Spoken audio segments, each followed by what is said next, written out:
Next है behavioural issue.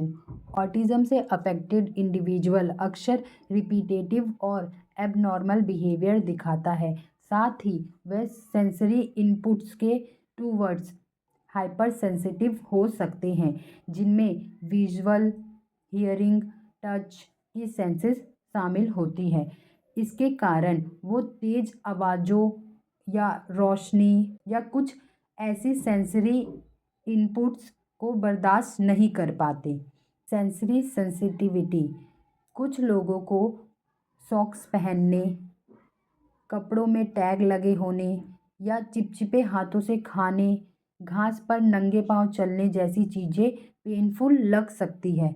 कुछ लोग टच, ऑडिटरी या विजुअल सेंसेशंस के प्रति कम रिस्पॉन्स देते हैं, जिसे हाइपोसेंसिटिविटी कहते हैं, और वो लोग इन एक्सपीरियंस को ऑब्टेन करने के लिए अनयूजुअल मेथड का सहारा ले सकते हैं, जैसे सिर पटकना, खुद को खरोचना, ताकि उनको सेंसेशन फील हो। रूटीन एंड रिपीटेशन ऑटिज्म से इफ़ेक्टेड बच्चे या बड़ों का एक रूटीन होता है। अगर इसमें किसी भी तरह का बदलाव होता है तो उन्हें परेशानी हो सकती है। ऑटिज्म वाले बच्चों में रिपीटेटिव बिहेवियर देखे जाते हैं, जैसे लगातार सिर हिलाना, हाथ पैर हिलाना। वो किसी एक चीज़ से बहुत जुड़ जाते हैं, जैसे कोई उनका खिलौना हो सकता है, या पेन का ढक्कन, या पेन हो सकता है, कोई कपड़ा हो सकता है, कोई ऑब्जेक्ट हो सकता है, कुछ भी चीज़ हो सकती है। वो उसके प्रति वो बहुत अटैच हो जाते हैं उन चीज़ों से। जैसे एक ही खिलौने से खेलना, वो दूसरे किसी भी नए खिलौने को नहीं यूज़ करेंगे। अब है फिक्सेशन ऑन ऑब्जेक्ट्स। कुछ लोग घूमने वाली चीज़ें जैसे पंखा, है ना, और लाइट स्विच या स्पिनिंग टॉय से घंटों तक जुड़े रह सकते हैं, मतलब लगातार उन चीज़ों को देख सकते हैं। एक नॉर्मल पर्सन इन चीज़ों को देखे तो उनका सर चकराने लग जाता है, बट इन बच्चों में ऐसा नहीं है, वो इस चीज़ों को लगातार देख सकते हैं। और जैसा कि हमने ऊपर जाना कि वो कुछ स्पेशल चीज़ों से इमोशनली जुड़ सकते हैं, जैसे एक कागज़ का टुकड़ा या फिर धागा, और अगर वो चीज़ उनसे छीन ली जाए या हटा दी जाए उस चीज़ को, तो वो बहुत ही परेशान हो सकते हैं। अब ऑटिज़म और उस पे हुए रिसर्च और उनकी फाइंडिंग्स को जानते हैं।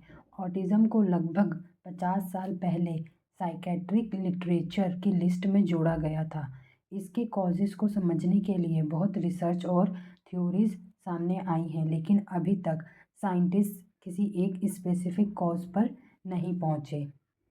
पहले तो ये समझना ज़रूरी है कि ऑटिज़म कोई प्रॉब्लम नहीं है, बल्कि ये सिम्टम्स का एक सेट है जो कई कारणों से हो सकता है। ठीक उसी तरह जैसे कोल्ड या कफ होता है, जैसे कोल्ड के सिम्टम्स कई अलग अलग वायरस, बैक्टीरिया या लो इम्यून सिस्टम हो सकते हैं, वैसे ही ऑटिज़म के अलग अलग सिम्टम्स होते हैं।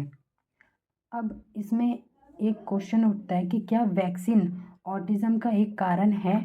कुछ लोग मानते हैं कि कुछ वैक्सीन्स या उनके प्रिजर्वेटिव्स के साइड इफ़ेक्ट्स के कारण ऑटिज़म हो सकता है, लेकिन साइंटिस्ट इस आइडिया को एक्सेप्ट नहीं करते हैं। मेडिकल एक्सपर्ट्स ये बिलीव करते हैं कि इम्यूनाइजेशन और ऑटिज़म में कोई लिंक नहीं है। अब ऑटिज़म की बायोलॉजिकल थ्योरीज क्या हैं, इसको जानते हैं। ऑटिज़म को एक बायोलॉजिकल डिसऑर्डर माना जाता है।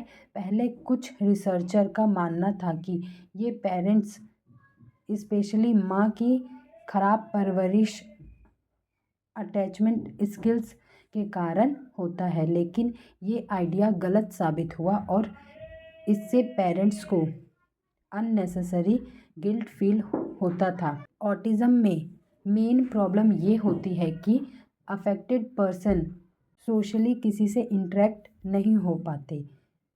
कुछ न्यूरोलॉजिकल बीमारियां भी हैं जिनमें ऑटिज़म्स के लक्षण देखे जाते हैं, जैसे tuber sclerosis and fragile X syndrome.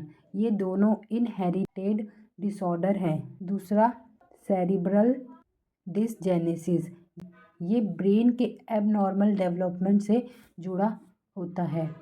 तीसरा है रेट सिंड्रोम, ये एक जेनेटिक डिसऑर्डर है जो ब्रेन के डेवलपमेंट से जुड़ा होता है। चौथा है मेटाबॉलिक डिसऑर्डर्स। अब जानते हैं ऑटिज़म में ब्रेन का क्या रोल है। रिसर्च से पता चला है कि ऑटिज़म से अफेक्टेड पर्सन का ब्रेन आकार यानी साइज में एबनॉर्मल होता है, यानी थोड़ा बड़ा होता है। ऑटिज़म और सीजर्स यानी दौरे की बीमारी, इनके बीच एक स्ट्रॉन्ग एसोसिएशन है। ये एसोसिएशन दो तरह से काम करता है। सबसे पहले ऑटिज़म वाले पर्सन को दौरे पड़ते हैं। दूसरा, दौरे वाले पर्सन में ऑटिज़म जैसे बिहेवियर डेवलप हो सकता है। एक स्पेशल कंडीशन लैंड्रॉन क्लैफनर सिंड्रोम है। इसमें छोटे बच्चों में अचानक लैंग्वेज समझने और बोलने की एबिलिटी कम हो जाती है। इस डिसऑर्डर के कारण ऑटिज़म के लक्षण भी डेवलप हो सकते हैं। अब ऑटिज़म के जेनेटिक्स क्या क्या हैं ये जानते हैं। फैग्राइल एक्स सिंड्रोम और ट्यूबर्स स्क्लेरोसिस जैसी जेनेटिक डिसऑर्डर्स से ऑटिज़म जुड़ा हुआ है। कई परिवारों में यदि एक बच्चे को ऑटिज़म है तो उसके भाई बहन को भी ये डिसऑर्डर हो सकता है।